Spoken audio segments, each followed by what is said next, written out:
سلام، امیدوارم که حالتون خوب باشه بچه ها. من بهناز هستم و به چنل سفری من خوش اومدین. اینجا در مورد سفر و هر اونچه که اگر بدونین ارزون سفر میکنین، هیجان انگیز سفر میکنین، خفن سفر میکنین و هر چیز دیگر رو میدونین و خوشحال میشم که همین اول سابسکرایب بکنین، برام بنویسین چیا دوست دارین بشنوین و چه چیزایی رو یاد بگیرین که سفر جذابی رو پیش رو داشته باشین.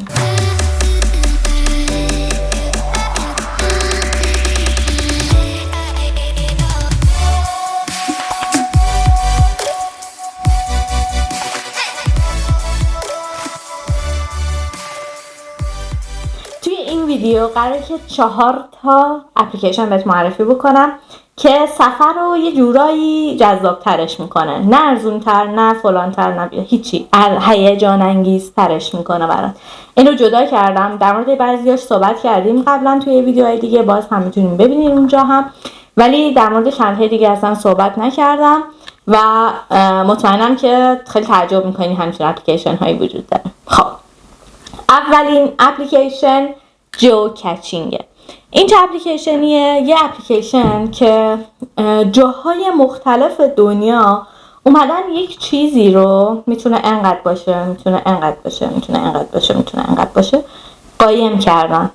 خب و تو از روی این اپلیکیشن جاهای این چیزا رو پیدا میکنی، جاها رو پیدا میکنی و میری اون رو از روی مپ میگردی. ممکنه مثلا یه جایی خیلی تنگ و تاری قایم کرده باشه، میتونم بالای درخت قایم کرده باشه، میتونم لای 2 تا سنگ قایم کرده باشه، اصلا نمیدونی کجاست، ولی مثلا میدونی که لول سختیش چقدره، میتونی بفهمی که چند نفر قبلا پیداش کردن و میدونی یه حس و حال کشف و مثلا جستجوی جالبیه که میتونی توی سفرت داشته باشی. میتونی که بری ببینی که کیا قبلا پیدا کردن. چرا؟ چون توی یه لیستی داره، اسمت اونجا مینویسی، میگه منم پیدا کردم، بعد میای توی اپلیکیشن مثلا عکس ازش میگیری میذاری، یه نظرتو در موردش مینویسی، مثلا میگی که میری میبینی نیست، میای مینویسی آقا من رفتم پیداش نکردم، یا مثلا قبلا شاید یکی پیدا کرده برده به جای اینکه بذاره سر جاش.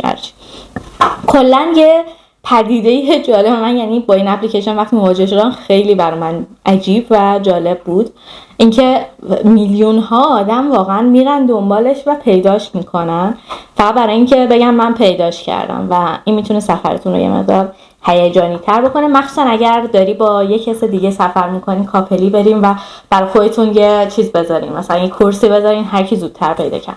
خب دومین اپلیکیشنی که میخوام معرفی بکنم ایتویته. قبلا هم در موردش صحبت کردم. یه اپلیکیشنی که میتونی با افراد لوکال و افراد بومی غذای خونگی بخوری. اون آدم تو رو مهمون دعوت میکنه، پولشو میدی، ولی به جایی که بری رستوران میری خونه اون آدم و در کنار افراد دیگه غذا رو میچشی و میخوری و این به نظر من واقعا عالیه و برای کسایی که توی سفر دنبال این هستن که تجربه خوب نزدیک به افراد بومی، نزدیک به افراد لوکال داشته باشن و نمیخوان از کش سرفینگ استفاده بکنن، فوق العاده است و پیشنهاد میکنم که حتما این فرصت رو حداقل یه بار 2 بار استفاده بکنن و برن خونه یک کس دیگه غذای خونگی مامان پز بخورن.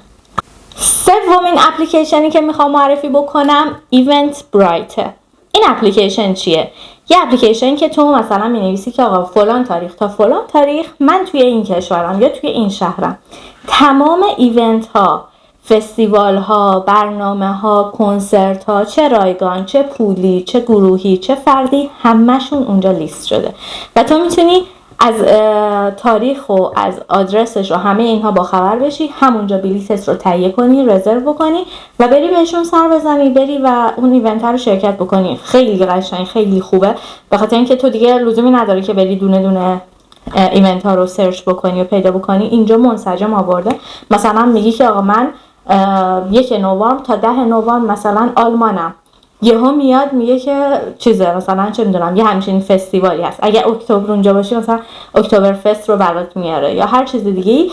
کلی ایونت ها، مثلا یهو تئاتر گروهی، یه نشست جالبی که خیلی بعیده تو بتونی اونو پیدا بکنی اگر توریست هستی، ولی اینجا لیست میشه، میری شرکت میکنی، لذت میبری، فوق‌العاده است، حتما داشته باش توی گوشید.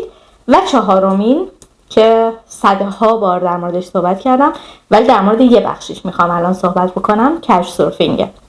چهارمین اپلیکیشن کچ سورفینگ، بخش ایونت هاش چجوریه؟ میای و مینویسی که من الان این شهرم، تمام ایونت هایی که آدم های اونجا چه توریست باشن چه لوکال اون شهر باشن برات میاره و تو میتونی اونجا چیکار بکنی؟ شرکت میای میگی که آقا منم میخوام شرکت بکنم، حالا یا محدودیت تعداد داره یا نداره، تو اون ایونت رو شرکت میکنی. میتونه مثلا کوهنوردی باشه، میتونه دوچرخه سواری باشه، میتونه ویزیت یه شهر باشه، میتونه اصلا تاک شو باشه، میتونه هر اتفاق دیگه. مثلا ما توی تبریز تاک شو داشتیم، جمع میشدیم با همدیگه انگلیسی صحبت میکردیم برای تقویت انگلیسیمون، یا توی دبی با همدیگه سفر کردیم، تمام شهرهای دیگر رو دیدیم، دبی خودمون رو دادیم. و یه سفر خیلی جذاب، کسی که میره امارات یا دبی میبینه یا نهایتا ابوظبی رو میبینه، ولی ما تمام شهرهای دیگر رو دیدیم، کوهنوردی کردیم توی امارات و یه تجربه بی‌نظیر بود. پس این 4 تا اپلیکیشن رو به نظر من حتما توی گوشیت داشته باش: ایونت برایت، ایت ویت، جو کچینگ و کچ سورفینگ. اینا باعث میشه که یه سفر به یاد موندنی داشته باشی. بازم برام بنویس، خوشحال میشم که ازت تجربیاتت رو بشنوم، بیشتر در مورد سفر، تریکاش و چیزایی که جذابش میکنه سفرت رو بهت بگم. مراقب خودت باش، خیلی دوستتون دارم. خداحافظ.